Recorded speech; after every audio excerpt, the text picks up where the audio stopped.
चलिए बच्चे, are you ready to solve this question. हम एक्सरसाइज 1.2 की कुछ बेहतर क्वेश्चन आपके सामने लिखे हैं। कुछ बेसिक क्वेश्चन है जो आपको सिखाना चाहते हैं, कुछ थोड़े से मॉडरेट क्वेश्चन है जो आपको समझाना चाहते हैं, और इसी के साथ देखते हैं कैसे हम क्वेश्चन को सॉल्व कर पाएंगे। सबसे पहले क्वेश्चन पढ़िए ध्यान से। सबसे पहले ज्यादा जरूरी होता है कि क्वेश्चन पढ़ना। What is saying the question, it will help you if you understand what is saying the question. अगर क्वेश्चन आपको क्या कह रहा है, अगर ये बात आप समझ गए पढ़ करके, तो आपके कुछ क्वेश्चन तो बहुत आसान हो जाते हैं, आधे से ज्यादा क्वेश्चन समझ में आ जाते हैं। मतलब क्वेश्चन का 50% बात वही समझ में आ जाती है जब क्वेश्चन समझ में आ जाता है। तो देखते हैं, find each of the following products. What is the meaning of the products? कभी आपने सुना है?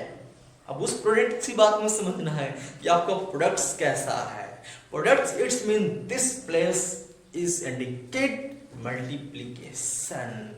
अगर हम पहला क्वेश्चन देखते हैं, इस तरीके से देखते हैं, किसने कहा प्रोडक्ट करना है, तो बहुत आसान है। 3 में 1 का मल्टीप्लाई करेंगे तो आपका आंसर 1 आएगा। चलिए वेरी गुड, आपने समझा कि 1 आएगा, लेकिन माइनस यहाँ पे प्लस का सिंबल क्या हो जाएगा, माइनस के साथ हो जाएगा। क्या बच्चों आप समझ पा रहे हैं? कितना आसान है चीजों को समझना, कितना आसान है। अब आप बताएं कि ऐसे क्वेश्चन को पेन और पेपर की जरूरत पड़ेगी?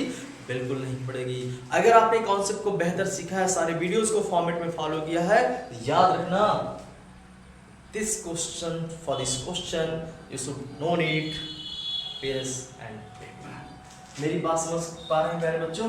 ऐसे क्वेश्चन के लिए कभी भी पेन और पेपर की जरूरत नहीं पड़ेगी और ना ही कुछ ऐसा करेंगे आप। तो ध्यान से हम देखते हैं, अगर आप 2 to 5 का मल्टीप्लिकेशन 1 के साथ करेंगे, आपने देखा होगा हमने क्या बताया था, मल्टीप्लिकेटिव आइडेंटिटीज 1 के फॉर्मेट में। जब भी किसी 1 के साथ किसी भी नंबर्स का मल्टीप्लिकेशन करते हैं तो आपका आंसर सेम आता है। लेकिन ध्यान रखने वाली बात ये है मेरे प्यारे बच्चों, कहाँ पे खोए हुए हो?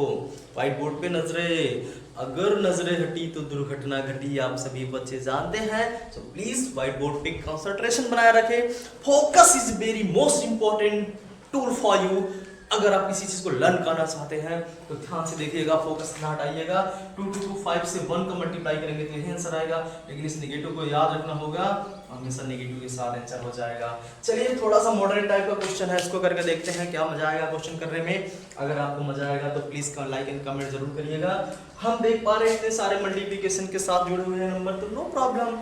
सबसे पहले हम 2 और 1 का मल्टीप्लिकेशन करते हैं तो 2 1 जा 2 आएगा, माइनस माइनस क्या हो जाएगा, प्लस हो जाएगा। फिर आगे क्वेश्चन ऐसे लिख लीजिए अगर आपको थोड़ा सा बड़ा लग रहा हो तो। अब आप देख पा रहे हैं 2 3 जा 6 हो जाएगा, हमने लिख लिया, माइनस और प्लस के साथ माइनस लिख लिया।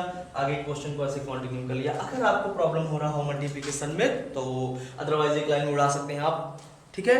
तो 6 4 जा 24 हो जाएगा, लिख लिए, माइनस प्लस के साथ तो माइनस हो जाएगा, आपका आंसर हो जाएगा। प्यारे बच्चों कितना आसान है, देख पा रहे हैं आप।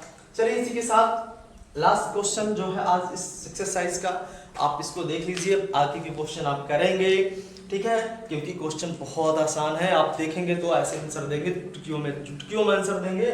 ध्यान से देखिएगा, 6 3 जा डायरेक्ट में कर दे रहा हूं बच्चों, 6 3 जा 18, माइनस माइनस प्लस के साथ, प्लस दिखाने की जरूरत नहीं है। फिर आगे का हमने नंबर ऐसे लिख लिया 2 और 1 को, ठीक है। अब हम 2 1 जा 2 भी कर सकते हैं, 18 2 जा हम लोग 36 कर लेते हैं, इस माइनस को यहाँ सिंबल लगा देंगे, ऑलरेडी बचा माइनस का 1। अब 36 1 जा 36 ही होगा, आप सभी बच्चे जानते हो, बहुत आसान है। लेकिन माइनस माइनस मिलकर प्लस हो जाएगा, प्लस दिखा हो जाएगा, नो प्रॉब्लम। इस तरीके से आपका सोल्यूशन हो जाएगा। क्या आप समझ पा रहे हैं? कितना आसान था। अगर सवाल समझ में आया है, बहुत आसान हो गया है, अगर इस वीडियो के माध्यम से, प्लीज लाइक एंड कमेंट करो मेरे बच्चों, please please. Thank you so much for this watching video. चलिए अगले क्वेश्चन की तरफ बढ़ते हैं।